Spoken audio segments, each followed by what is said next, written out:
जिला वकिल संघ निर्वाचन समापन घटी एवं त्रिनाथ गोयल चतुर्थ थर पर जिला वकिल संघर सभापति भाव निर्वाचित होती। आज सकाळ प्राय 8 जिला वकिल संघर सभापति एवं साधारण संपादक पद पर निर्वाचन आरंभ होता, जो त्रिनाथ गोयल चतुर्थ थर पर जिला वकिल संघर सभापति भाव निर्वाचित होती। यह सहित नीलाद्री बिहार पंडा साधारण संपादक भाव निर्वाचित होती।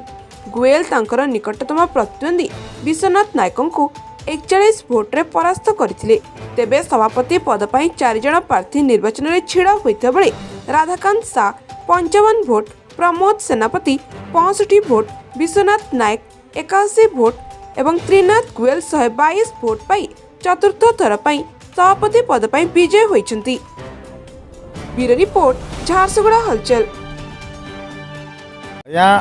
झारसुगुड़ा जिला वकिल संघर आज निर्वाचन अनुष्ठित होता एवं ये वकिल संघ निर्वाचन रे मोर गुरुजन माने, सीनियर माने, जूनियर माने, मोर सांग माने विपुल संख्यार भोट देकर मत जिला वकिल संघर सभापति भाव में निर्वाचित करिसेंती। मु झारसुगुड़ा बार उन्नति कोर्ट कचेरी समस्या को दूर करने काम करी, झारसुगुड़ा जिलावासी सेवा करी एवं झारसुगुड़ा जिलार किपर उन्नति और विकास हम से कार्य करी।